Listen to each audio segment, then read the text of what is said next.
taking a critical look at the gaming news of the week. This is Augmented Reality, Presented by the Triple S League. Hello, everybody. Welcome to the Augmented Reality Podcast, your source for news, leaks, and insights about games in the gaming industry. It's February 1st, 2020. Welcome to the Saturday edition of the show, and welcome to our 200th episode. And to celebrate number 200, we had a bit of a surprise, I guess. Saib, you have a little visitor with you today.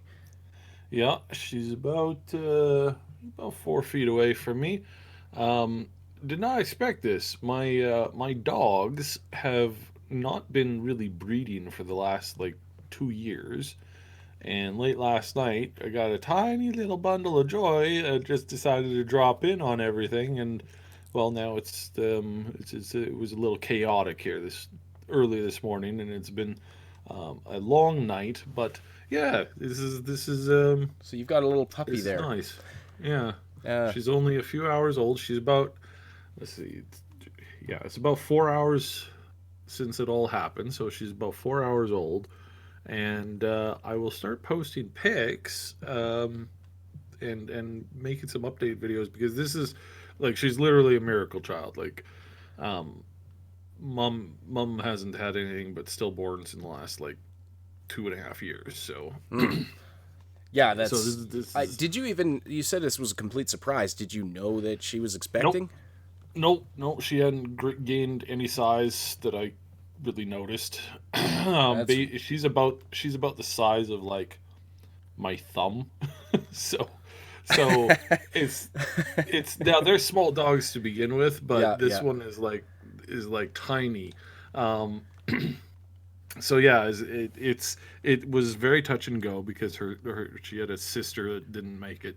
So it's been okay, all right, well, this is new, this is different. So yeah. So welcome to Augmented Reality Surprise Puppy Edition.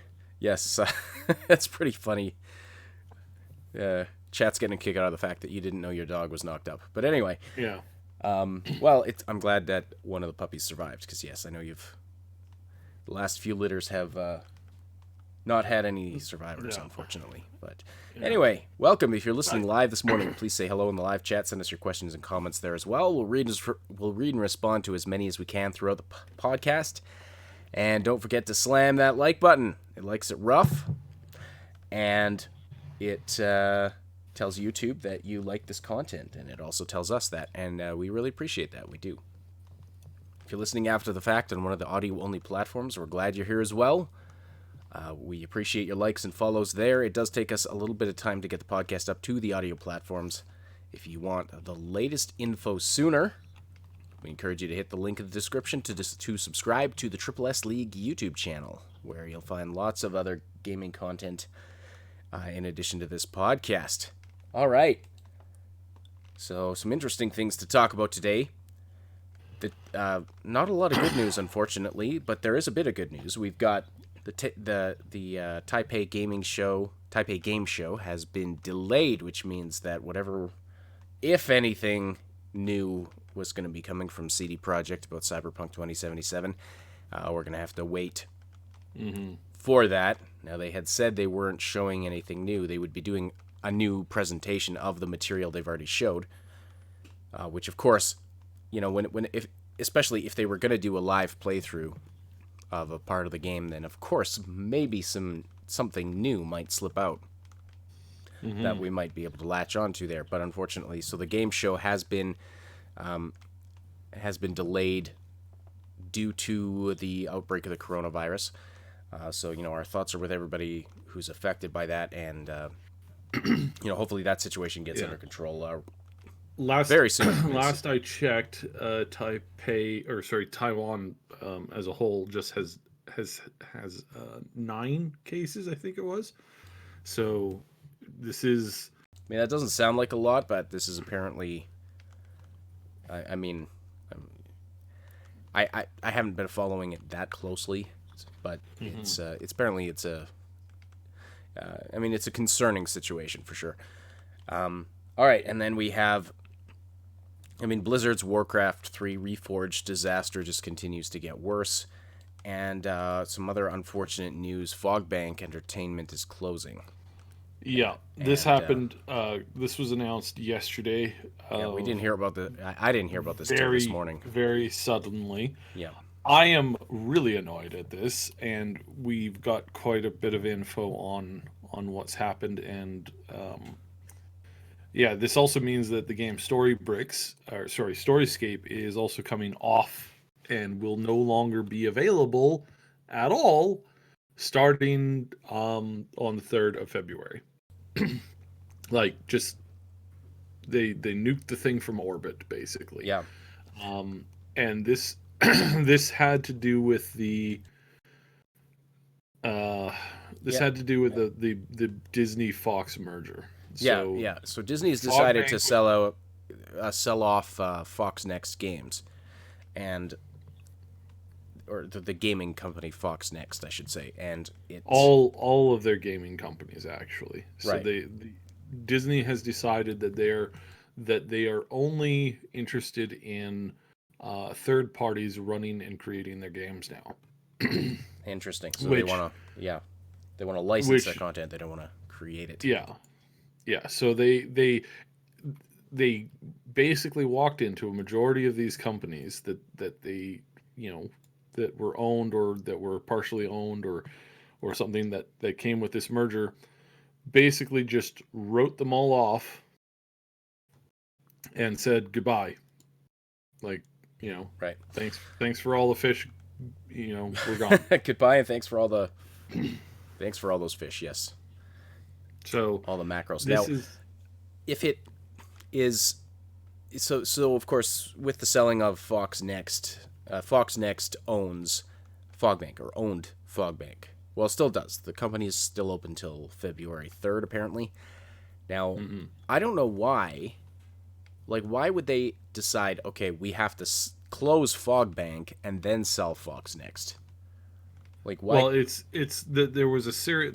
There was several things, several games, several stuff that were on, up for sale and up for transfer out, and this is one of the more adultish titles. There's steamy romance between girls, and there's some other more sinister stuff that's happening in some of the other games, and Disney, being Disney, basically said, if it's not family friendly, burn it with fire, basically.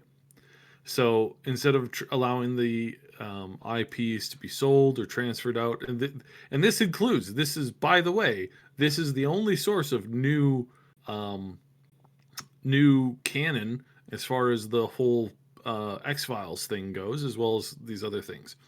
So so basically they just decided that because it was more of an adultish nature and not something that they normally covered, and when I say adult, I don't mean like wow wow, I mean like basically things that they just don't want. Just more mature. Yeah, just more mature, and they don't want to be associated with it, period. And yet, this is the company that bought Star Wars. Yeah, this is the company that bought Star Wars. Which, I mean, kids enjoy Star Wars, but it's not exactly tame in terms of, family friendly, happy fun time content. Like, it's about wars in space. So yeah, things are unfortunately pretty messy with this breakup, and Disney basically walked out on everything, said no, we don't want it. And this has been done before. When they bought out LucasArts, there was more than one game. Very famous, of course, 1313, where basically they just walked in, looked at I mean, 1313 was a $300 million investment that was about to be released, and said, nope, no, we're just gonna write you off. So you're just gonna write off $300 million. Yep, yeah, we just don't care about it. It's like, maybe we'll do something along this line later. It's like, and this was the I don't get. origin, I guess you could say, of the whole Mandalore show. So I mean, Oh yeah, yeah. Well, I mean, yeah, exactly. That show's pretty gritty. I mean, Disney also owns Pirates of the Caribbean. Those movies are not like I would not be letting my kids watch them yet. So it's I don't know. It's puzzling to me that they don't want any adult mature content. But yeah, right. well, and they own they own a couple of different studios that they publish under. Like when they make war type movies, um, and they made Pearl Harbor and some of these other things. I think it was Pearl Harbor, one of those middle World War II era type shows. Um, they've done this before, and so it's just kind of weird that again with the Fox buyout, basically they just walked up to a ton of content and just said, no, we're not interested in this anymore. Oh, and you know what? Do you know what's streaming on Disney Plus now? The Uh, Simpsons. yeah, because of course, right?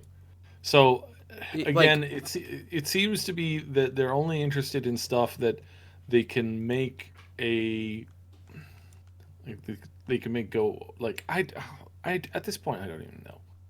I don't know what Disney wants because they can't seem to make up their mind. With the whole Star Wars thing, basically Lucas has made it public that he's willing to take over the Star Wars brand again, and that he was going to bring in the two lead writers of Rebels and what's the other cartoon, the one with Sasuke or Ashoka. That he would bring in these two like main directors, and and I think it's one of them's been behind the work on what is it, I'm pretty sure it's the Mandalorian and some other stuff. So they're behind this stuff and they're willing to create this and work on this, but for some reason it's like Disney has gone, well, we don't think that we want to do this. So it's like, yeah, okay, well, we'll see. But at the same time, it's like they like money, so I don't know. yes, Ali Mafouz, Disney does own The Simpsons because they own Fox now, Yeah, and now they own Fox, right? And I mean, even they own Family Guy now too. yes, which I So mean they Family did. Guy has Just, been making a ton of jokes recently about like, oh, now how is this gonna work? Like how they're like, can we make fun of this? Can we make fun of that? No, we can't. Okay, well, what was the point of the merger then? This is really, really, really, really hilarious. and But yeah, to Niv Ozzy's comment that Simpsons is kid friendly. I mean, by today's standards for sure. And I mean it's the mildest of Fox's animated shows for sure. But they have very adult themes in some of their episodes. I mean there's um I I remember episodes about like who was it? Was it Reverend Lovejoy having troubles in the bedroom, and like Homer's mattress being involved, and like him wanting to buy it or something like that. There's been episodes of what's the other one I was just thinking of. There's an episode where Marge, looking for Marge mixes up Dolly Madison with Ashley Madison, the site where you can find cheap. somebody to cheat with, and gets connected with some guy who wants to cheat on, like, played by Seth MacFarlane, interestingly enough. Yeah, I mean, mature content for sure. So that's why I said that. But it's just bizarre to me that like it doesn't sound like there's anything more like it. Yeah, if they don't want to be involved with mature titles, that they're doing a lot of things that doesn't make sense. But anyway, along these same lines, though, there might be some hope in this department because there's another studio that has just been established, Archetype Entertainment. You see it on the slide there today on our on our screen, who is also, now we had covered Fogbank with some interest because it was founded Yeah. by and employed a number of former employees Daniel from Erickson. BioWare. Yeah, so let me just go through this. So Daniel Erickson was the lead narrative story writer, creative director. They had been working on several different projects, several large titles. They, up until the merger, they were recruiting like crazy. They had dozens of job postings. But right after the merger happened, basically, I guess apparently what happened is their entire uh, hiring side was frozen, and now you have, an estimated like 60, 70 people that have just been said, hey, you guys' jobs are out February 3rd or sooner.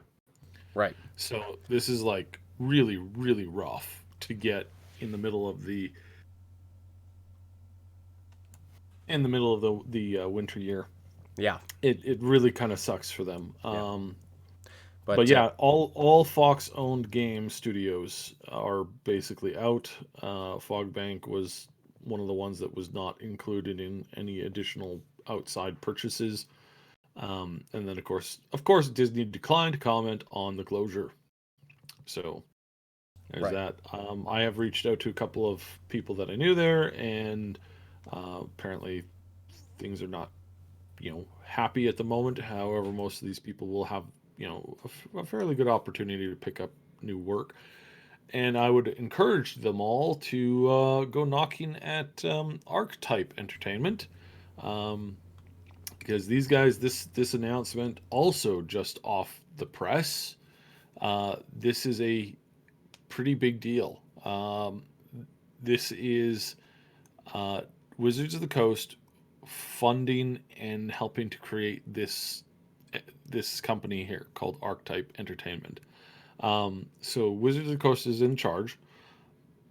They don't have the best record when it comes to running second party companies, and they most certainly don't have a very good record of running video games. So it's kind of good that this is established in the way that it has been, because there's a little bit more freedom and anonymity. Now, this one includes Chad Robertson as the head of the company, which is a former BioWare employee who led the charge on the whole SWTOR game, so the old Republic game. So he's come over to this new company to work with them. Now, a quick history for those of you who don't know, and for those of you who know, you should be like, waving your hands at your face and screaming right about now, is that the last time that Wizards of the Coast approached a company and said, hey, we want a sci-fi video game that runs runs kind of like a D&D system of roles and turns, and you have a lot of classes and a lot of mixes that you can do, and you just do whatever you want basically, and boom, there you have it.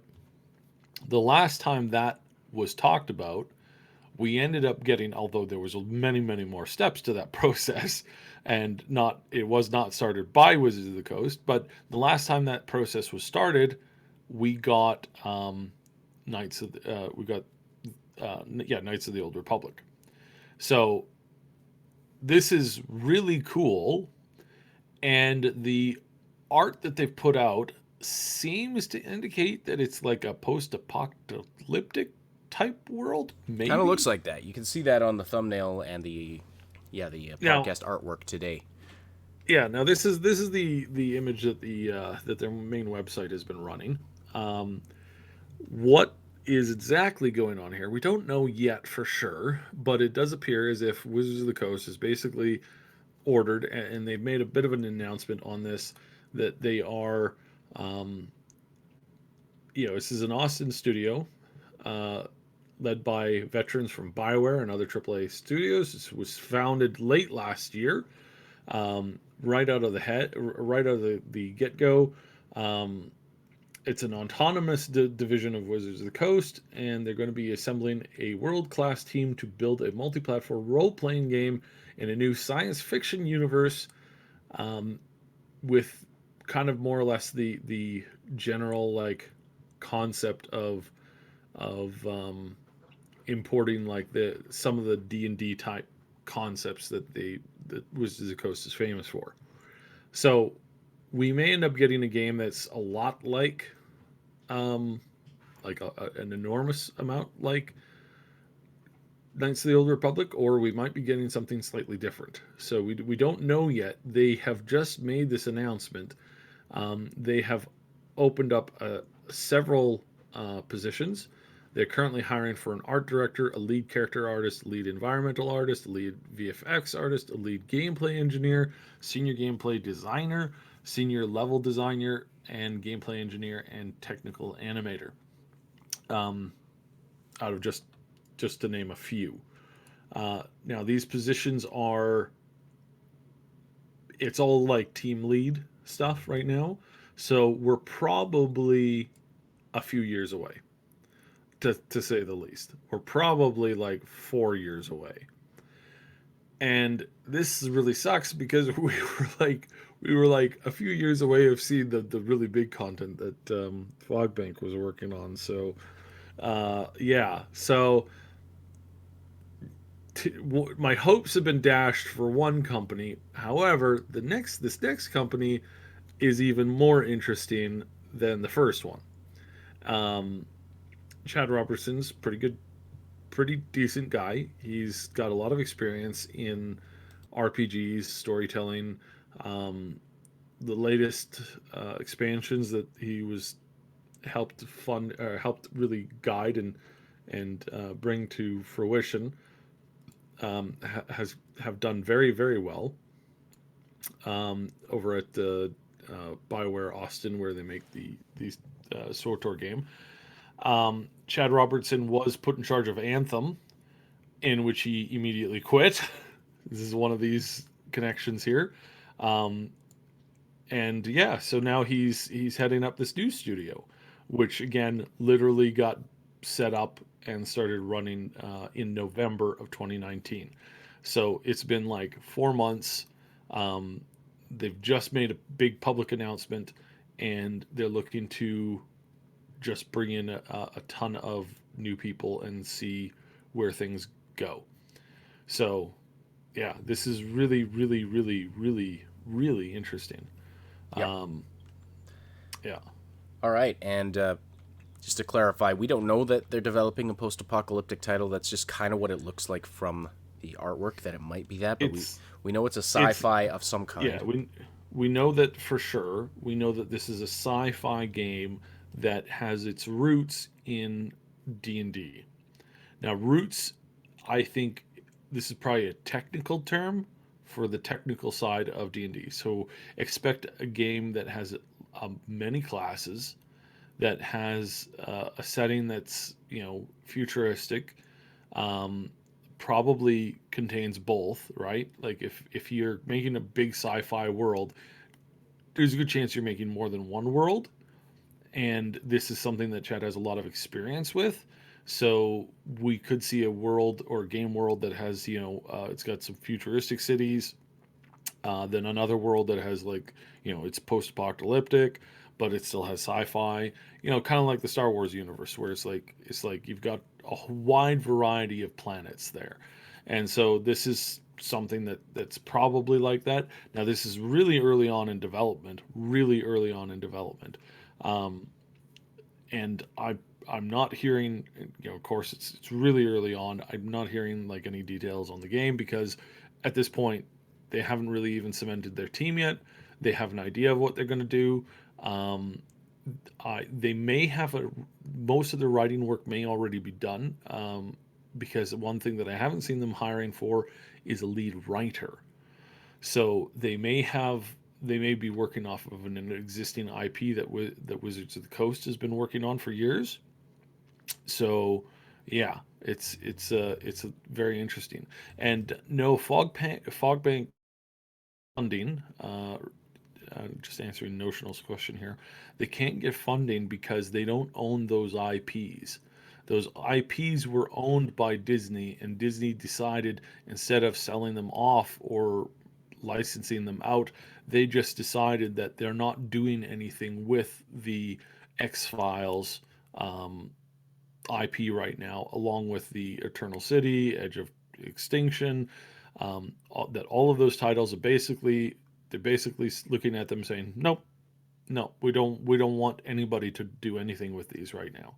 So it's unfortunately like, they could maybe, hold the studio up if they decided to, like, strike out and start their own studio, and everybody's kept doing the same jobs that they were doing, but that would mean having to raise all the money and then having to, like, force the game out continually. So unfortunately, and this is where we enter this whole problem with, like, modern gaming, especially mobile gaming, that when an app that requires an internet connection goes down, you lose everything.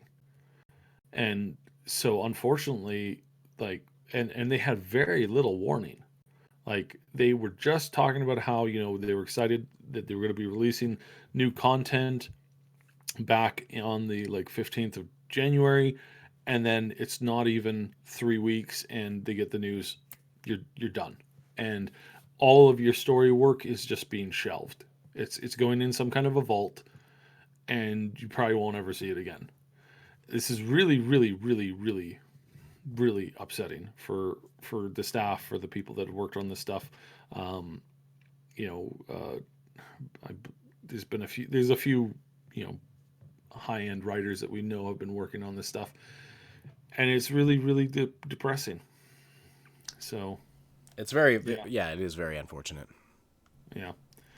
They do, but everything they worked on, if Notional is asking, that he was surprised that they didn't make their own IP. They made several of their own IPs. Edge of Extinction and the Eternal City are all concepts that are their own. And unfortunately, it's a matter of, while they were working on it under the umbrella of Fox Next, when the merger happened with Disney, Disney took ownership of those IPs and have now said no. That's the business side of gaming. Yeah. Unfortunately, sometimes it's bad for it's bad for Yeah. gaming. Sadly, It's always better to own your own stuff and to monitor your own stuff, and this is one of these scenarios where they didn't really have a choice. And um, with this merger, it went this one way, and that's the way it is. So I'm really hoping that they all find jobs, because it's kind of crappy to be out on your backside, and um, with little to no warning, which these guys did not get any decent warning of at all. I mean, the merger just happened, and this is a bit of a disturbing sign, because this means that Disney's going to be shutting down more and more stuff that they don't agree with. So, yeah, and or just ruining it like they've done with Star Wars. yes. So So really no way to end that one on a happy note, but hopefully Archetype is kind of along the same lines, story driven again. Um, owned by Wizards of the Coast, and so they will. It'll be along the lines of the D&D RPG kind of a thing for sure. now And we also got something else here from this. Going back to Archetype, Chad has mentioned indiscreetly that that during his tenure at BioWare's head of technology, he directed software engineering and technical efforts on BioWare studios from Austin, Edmonton, and Montreal. Projects included Anthem, boo, Mass Effect, yay, Dragon Age, yay, Star Wars The Old Republic, and multiple unannounced IPs. Interesting. while he was at BioWare, While he was at BioWare, which means that BioWare had several additional IPs that they either are or are that they might be or have been or are still working on. This is really interesting. So multiple unannounced IPs means that, I mean, it could be anything from you know an offshoot or like a general concept, to something a lot different and a lot more deeper, and something that's maybe a lot further and not along that just hasn't been announced. So it's interesting. I found that very interesting. I do mention that, he was put in charge of Anthem, realized that it was a dead end job, basically was going to kill his career, so he decided to move on, and I think that's probably better because now he's at a studio that actually, I would say, actually cares about games now, because I don't know if we can say that about current BioWare. Like, Dragon Age 4 is gonna show us one way or the other, and then we're gonna have something pop out for Mass Effect apparently. So yeah, we'll see where that goes, but I'm not holding my breath for either one of those games with the way that Anthem launched, because again, for years I was told by people working on the game that this was going to be their best game ever, and now I just like grimace at them every time I see them. I'm like, what the hell were you guys thinking? Right. So, As Time Being points out, were you thinking? yeah, as Time Being points out, that Anthem was destroyed by the development, not by its initial ideas. I mean, the IP could have been something good. Yes, this is true. And this was, I think, maybe where the people were telling me, like, this was a great thing. Maybe it was back then, maybe it was before, they got to see other things. I know that some of them had already moved on by the time, Anthem was like 8 months out to the drop. They were already had been moved on to other projects and stuff. So I, hopefully they're good, but lately all of the B companies, Bethesda, BioWare, and Blizzard, have all failed miserably. They are competing for a top spot for worst game release of recent years. We are going to dive into the Blizzard situation here. Somebody at these offices did not inform somebody else that, no, this is not an award you want to win. Well, it certainly gets them some press. Yeah, but it's anyway. To the point where it's not, you can't say all press is good press anymore. So Blizzard. By the way, love seeing the conversation in the live chat. Some great conversation happening today. If you want to keep the conversation going after the live broadcast, we welcome you to join our Discord community. You can find the link in the description below. It's a place where you can chat with us and other Triple S community members about all the things we love to talk about. Stay up to date about everything we're doing here at the Triple S League.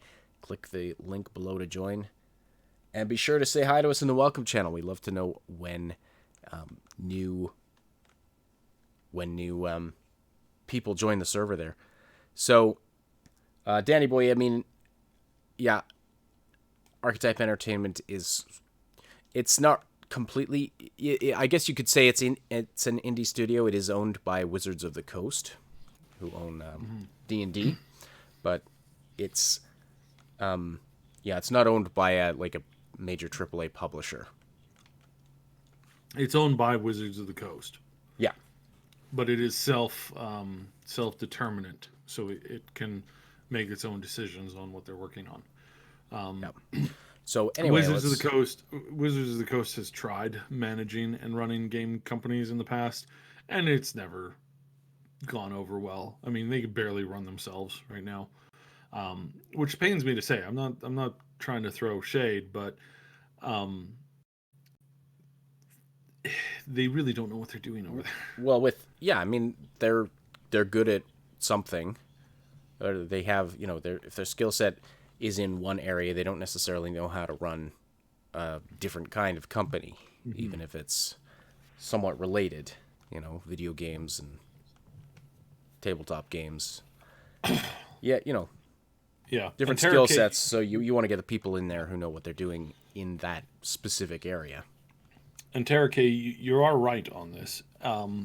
And there is more going on here. Like, BioWare might not be BioWare anymore, but they sure went and spread some seeds. You've got, Archetype now. We've got another game company that we can't mention directly because they've asked us not to mention them directly right now. But there's another company working on a very BioWare-esque type game experience. They have been doing amazing work. They've been working very, very hard on it. We have been in contact with their company.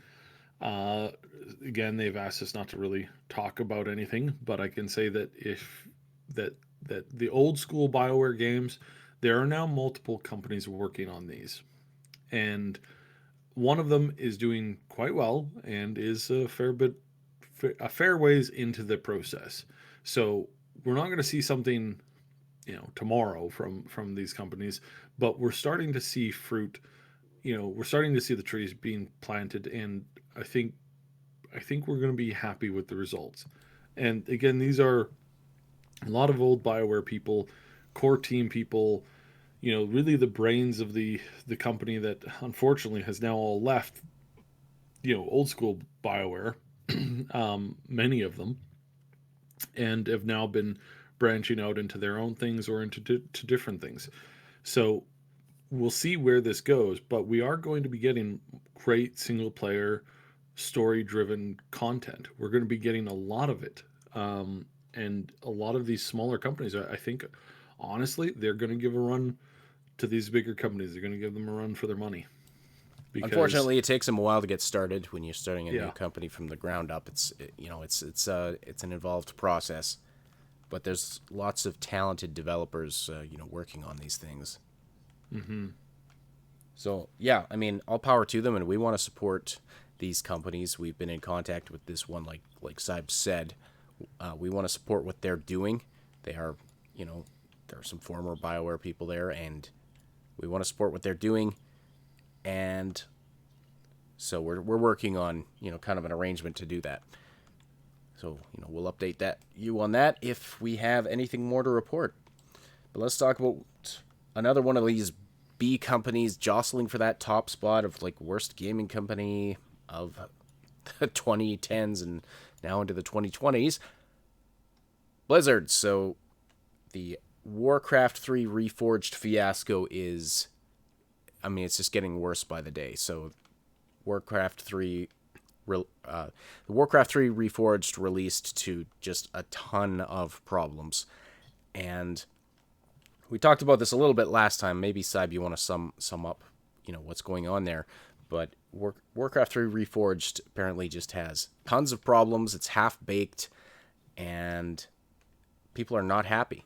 Especially now that, with some of the updates, they've essentially killed classic Warcraft 3.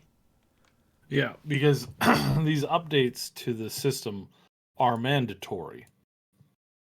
And the way that Blizzard.net now functions is that this goes through the launcher and that, you don't have a choice.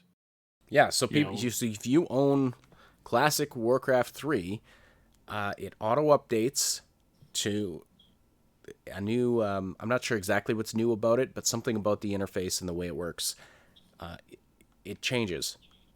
Yeah. And the way it integrates with Battle.net, I think.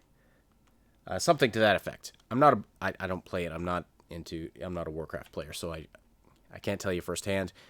But from what I've been hearing, it's, people are not happy about their classic experience getting taken away, along with, just the fact that Blizzard released this horribly broken Warcraft 3 Reforged game, which with a lot of broken promises. There were supposed to be 4 hours of redone cutscenes that wound up being about 4 minutes of redone cutscenes with, high definition cutscenes.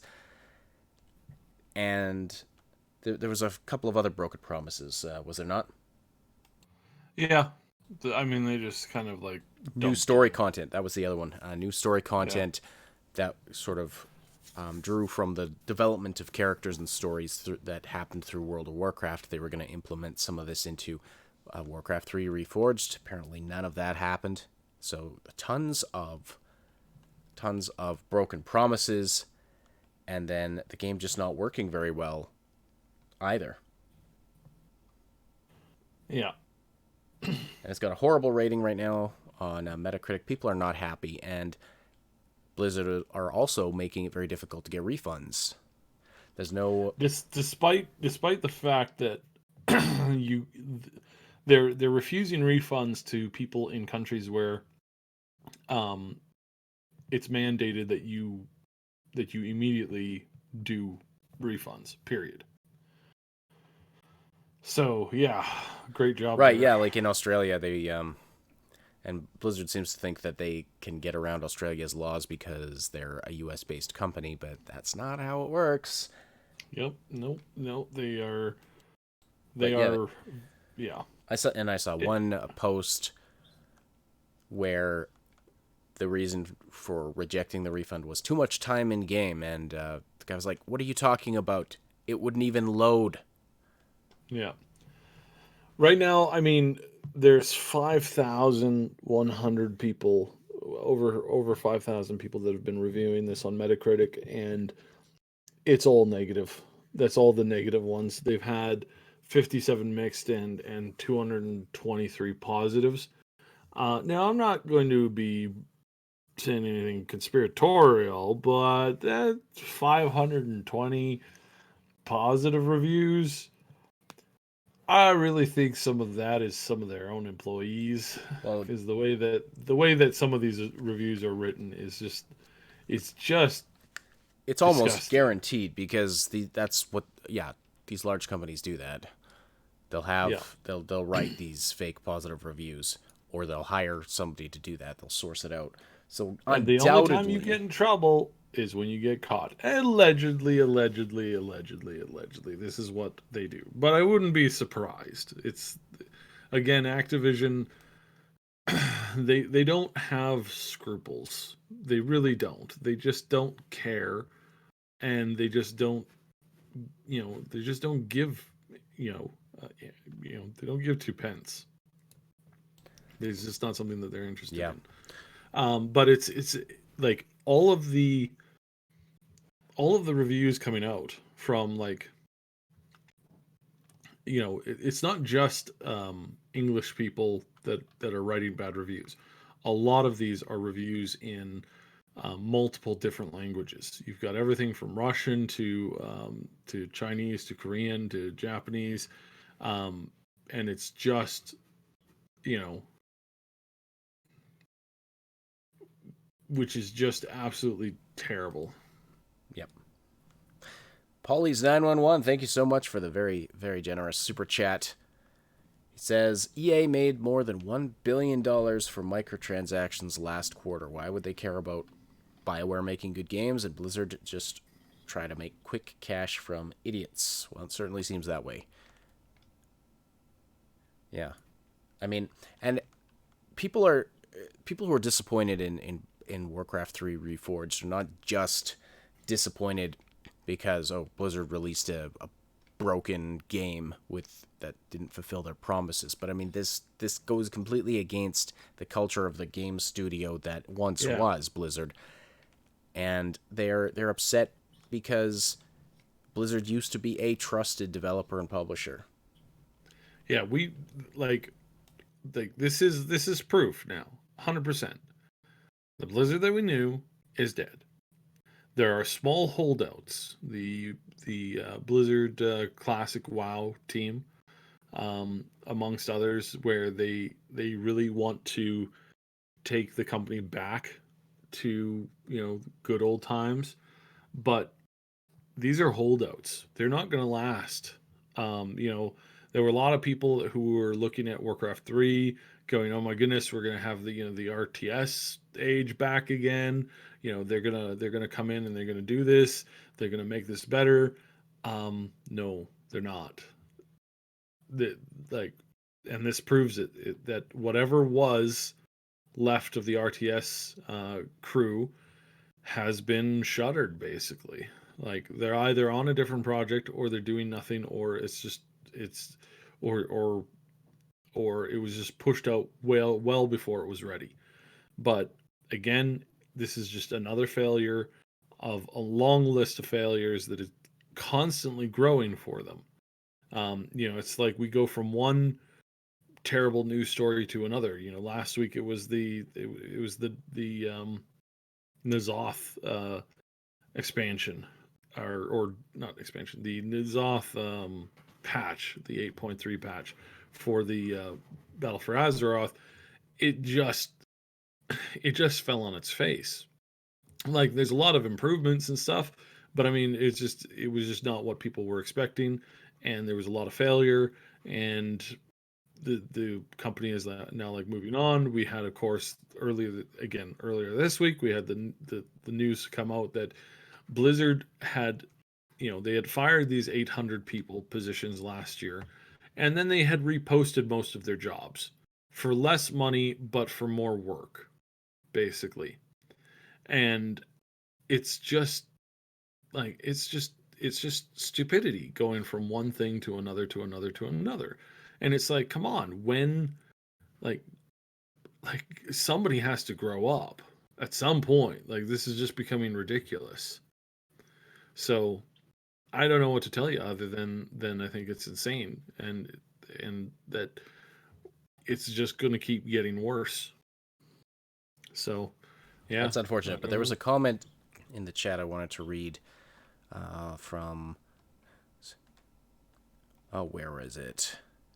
Rick Hippie Killer, interesting name, says the best games I played last year were mostly double A's and indies. The whole AAA games as a service is over for me.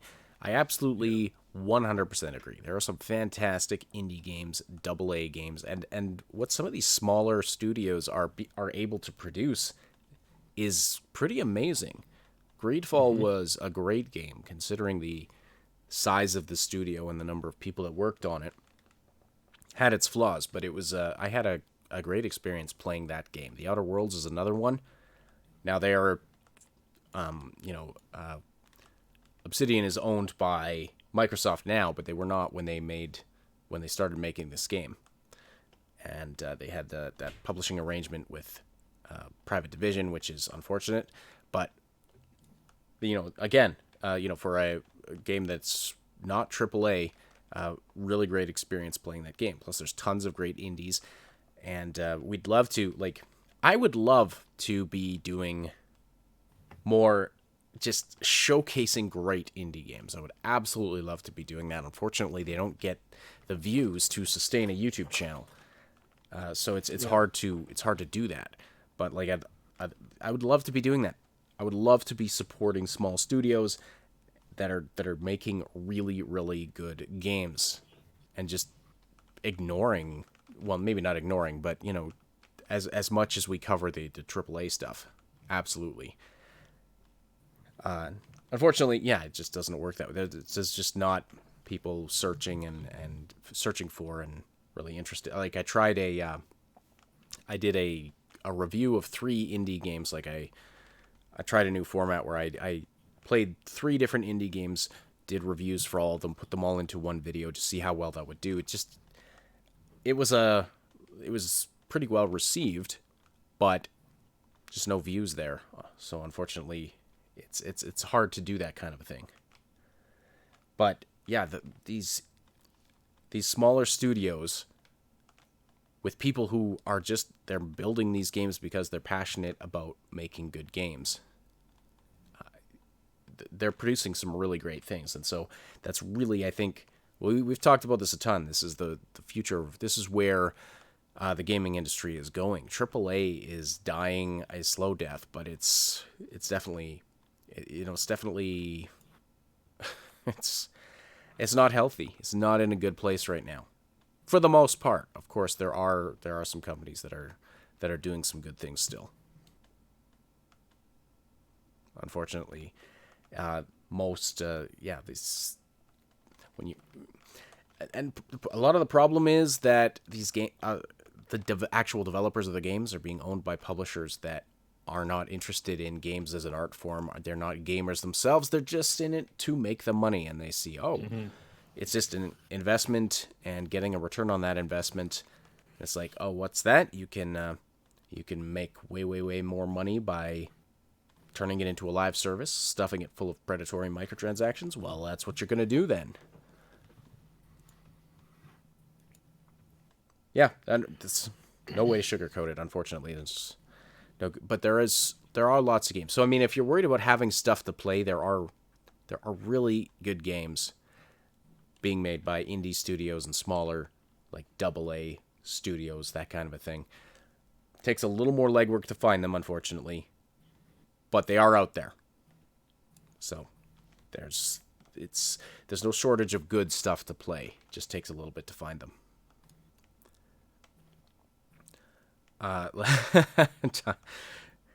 Time Bean with the witty comments. AAA is like your dad. When he was young, he was awesome and a party animal. Then he got old and started sitting in his chair and watching the stock market. Absolutely. It's inevitable. That's funny. Oh, that's so good. It's unfortunate, but it's true. Oh yeah, I just reloaded this. There's not 5,000 negative reviews. There's 11,000 negative reviews for this Warcraft. Oh, Warcraft Reforged. Yes. Yeah. New lowest user rating score ever for any game. 0.6. Oof. That's you almost gotta say, what are you doing, Blizzard? Are you so arrogant and stupid that you're willing to like allow this to happen? Well, apparently they don't care. That's all you can really... That's the only conclusion you can come to. They don't care about their fans enough. Not to say that every developer or person working on this game doesn't care, but the company in charge, the bean counters, they don't care. That's just the way of it, unfortunately. All right, well, we touched on it earlier already. Not sure how much more there is to say about it, but the coronavirus situation is impacting gaming. It's impacting competitive gaming in various parts of the world, but it's also led to a delay in the Taipei Game Show. We were expecting to see, in addition to whatever else came out of the show, we were expecting to see something from CD Projekt.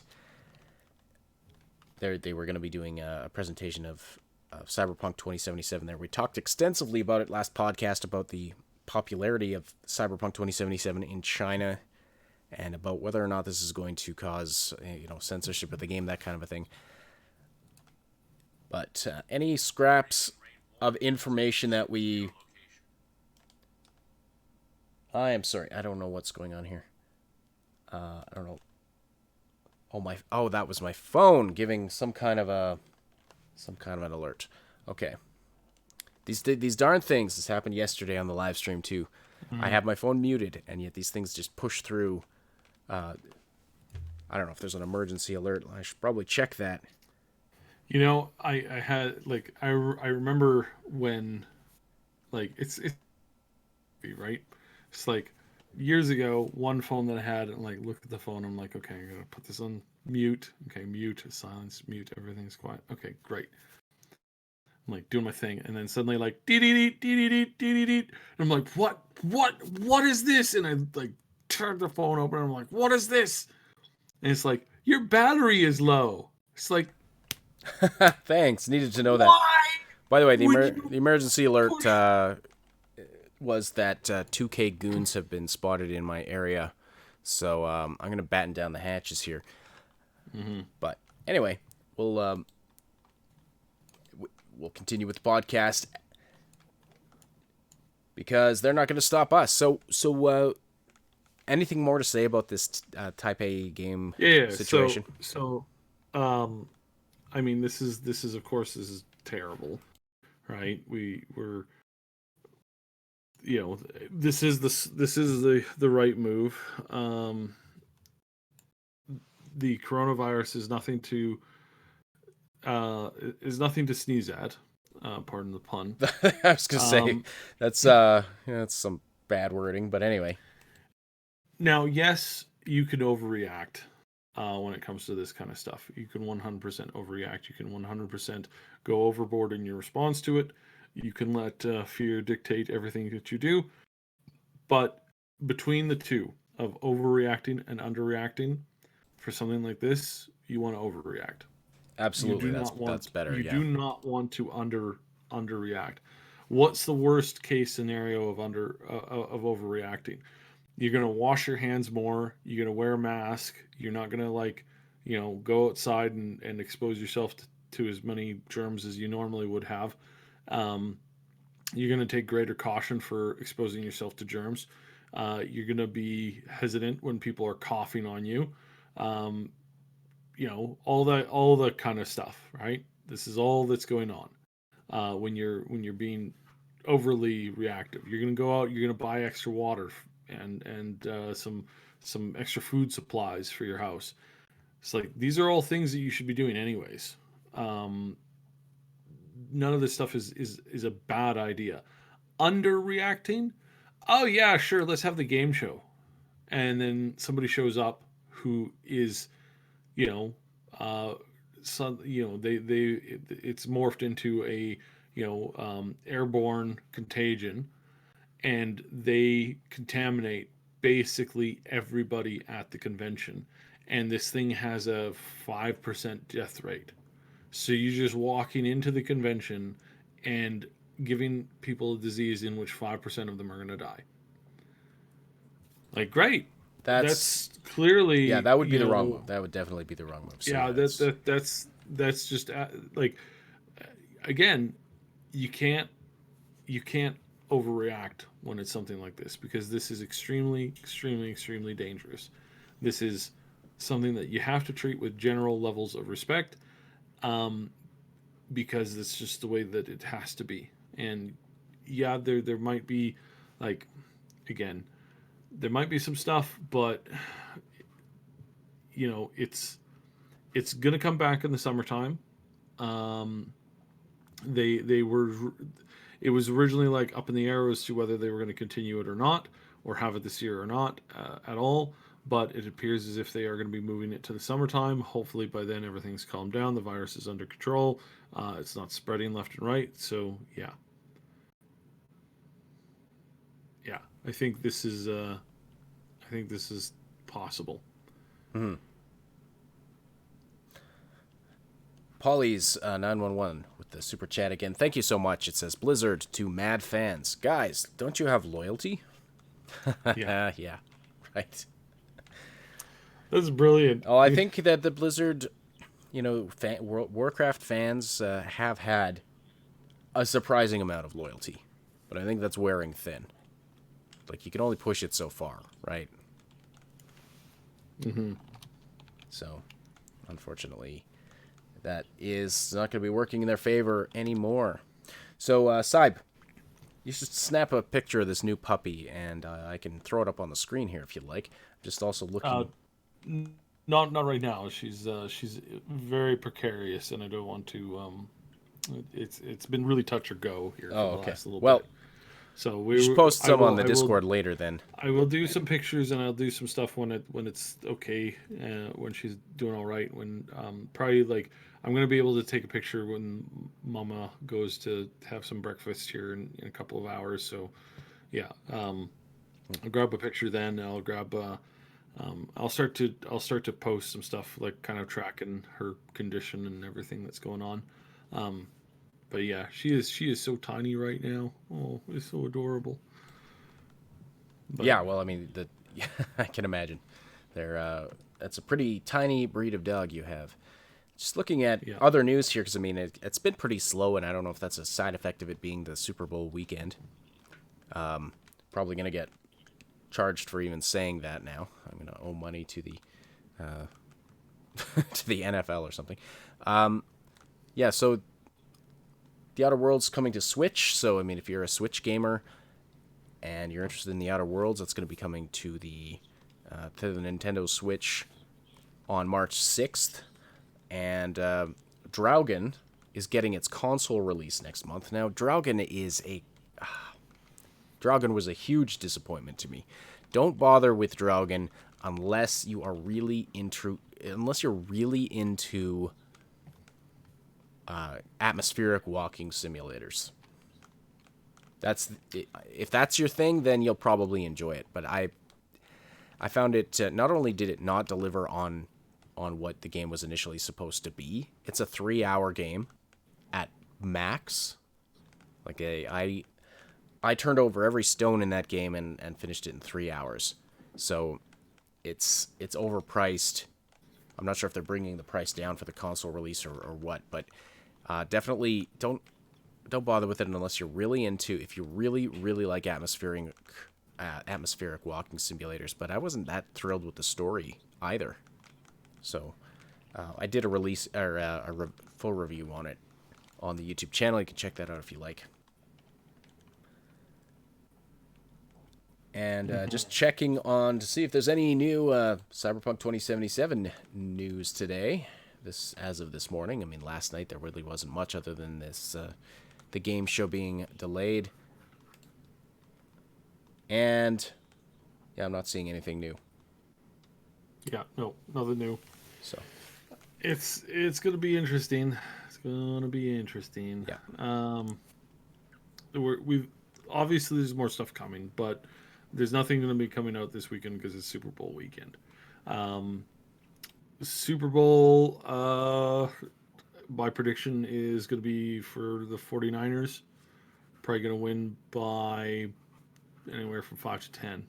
So that's my prediction. That's my prediction. My prediction for the Super Bowl is that I am going to completely ignore it and play video games. Yep. Now, if you're wondering how many games have I watched this year, the answer to that is 0. So this is just a passive guess from somebody who doesn't even watch the sport, really. You're probably basing your prediction on random atmospheric noise, I'm guessing. That's basically, yeah. There's a website that does that. There is a website out there that is a true random number generator because it bases the random number it generates on atmospheric noise and other actual physical factors in the world that are random. Not like a computer-based random number generator is never truly random.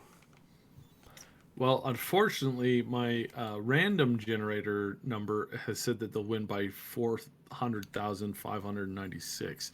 I'm going to take a wild guess and say that I find that highly unlikely. So I'll stick with my gut feeling on this one. Okay, so we've got we've got some suggestions for names for your puppy.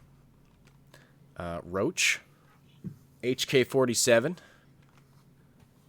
I like Roach. Yeah, you should. It is a girl. I should probably mention that. You can still name her Roach. I'm pretty sure. I'm pretty sure she's a girl. I'm like really positive she's a girl. But yeah. N7 Myth says you should name her Chewy. Yeah, no, that's always a good one. Surprise Mechanic. Yeah. It's Surprise Mechanic. Surprise Mechanic. Oh boy, Lady Blue. Her sister, the one that didn't make it, was a blue haired. Blue hairs are very rare.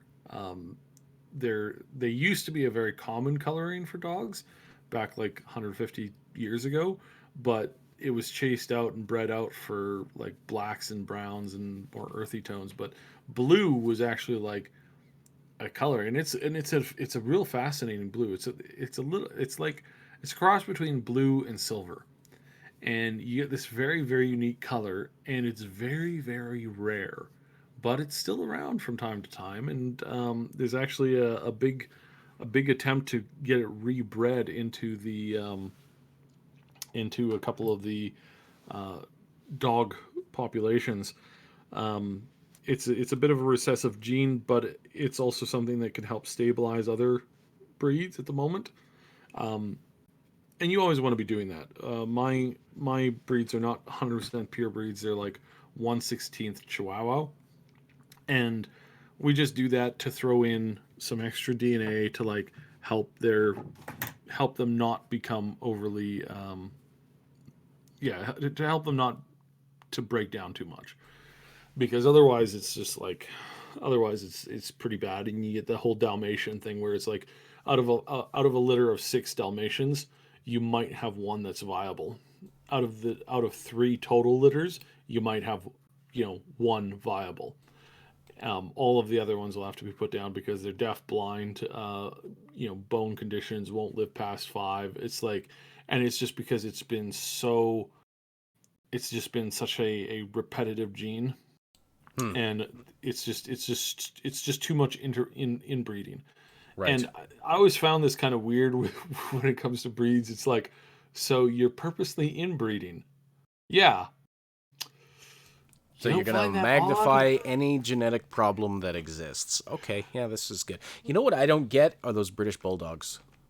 I've known a few people who've had those. The things can barely breathe. They can barely lift their heads up. They seem... they're walking drool machines. Why would you breed this abomination? They're so expensive. Like, I don't get it. Exactly, Somnolence. Why breed dogs like that in the first place? Some more name suggestions here. Well, and I have a little cool little tidbitty about this. So min pins were originally bred to protect babies in their cribs, because rats were such an issue back in the Victorian era that rats would come in and maul babies because of the milk that was on their lips, or they'd outright kill them if they were big enough. And so they bred cats were kind of okay, but a cat can easily would easily accidentally suffocate a baby as well. So what they in turn kind of focused on was these micro dogs, these mini dogs, that they would actually, like, the little mini dogs would actually sit in the crib with the baby, and they would guard the baby all night long. And if there was a rat that came around, they would scare it off and start barking. Or they'd go in, like, min pins were actually designed to actually kill the rats, like to get in and get feisty with them. So, like, I can understand some breeding, and then you have like sheepdogs and stuff like that. But a lot of sheepdogs are like herding dogs. They're like, you're not breeding them for looks, which you are for a lot of these other type dog breeds these days. But the main thing is just to separate out their genes enough that you can then bring them back around with some like positive genes and add it back into the pool a little bit. So, yeah. Yeah. Some more name suggestions here. Dog meat. Leah. Sibes Little Helper. Sibes Happiness Generator. What else was there? Rat Mauler. Yeah. Miss Minnie Penny. Miss Minnie Penny. Here's a good one. Laika. I'm not sure if I'm pronouncing that right, but named after the first dog in space. Laika. Yeah. So this is Liara. Yeah. So this has been our podcast surprise puppy edition. If you're tuning in late, Sibes' dog, whom he didn't know was expecting, just popped out a couple of puppies in the middle of the night, and one of them didn't make it, sadly. But one of them is surviving and seems to be doing well. So Sibes promised to post pictures later on, so keep your eye on the Discord for that. You can find the link to the description, you can find the link to the Discord in the description. And we'd love to see you there, especially if you're new to the podcast and are just joining us for the first time, or if you've been hanging out and haven't really, gotten involved there. I know there's some people who, watch the Discord, but just kind of lurk in the background. That is totally fine too. We welcome all of that. We just want to build a community that you enjoy there. And so we're doing some housekeeping there. I've been taking some feedback on how to make the server better.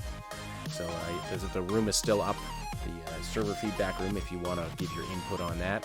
Thank you so much, everybody, for the great conversation in the chat, for supporting the show by listening live or after the fact. Don't forget to slam that like button before you leave. It likes it rough. Don't neglect the like button. You know, the like button needs some love. You can slam it hard. You can push it tenderly. Whatever your preference. But definitely, we appreciate when you do that. Also subscribe and hit that notification bell. Special thanks to our Patreon supporters and our channel members who help make this content possible. Our big damn heroes over on Patreon, Josh, Robin, and our 2 anonymous supporters there. Thank you so much. Really appreciate that. And our channel members, Jason Cropper, Mr. Paz, Zernick, Jared Schultz, Game Notes, Night City Punk, and Terror K. If you're listening after the fact on SoundCloud, iTunes, Spotify, or any of the other platforms this podcast goes to, we appreciate your interactions on those platforms as well. Don't forget, you can join the live show on YouTube Wednesdays and Saturdays, so you can interact with us and be a part of the discussion. See the Discord server for exact times and schedules. This podcast is a presentation of the Triple S League. Check out our YouTube channel for game guides, reviews, comedy, news updates, and tons more quality gaming content. My name is Ash. On behalf of Sybe, thank you all so much for listening, and we'll talk to you again very soon.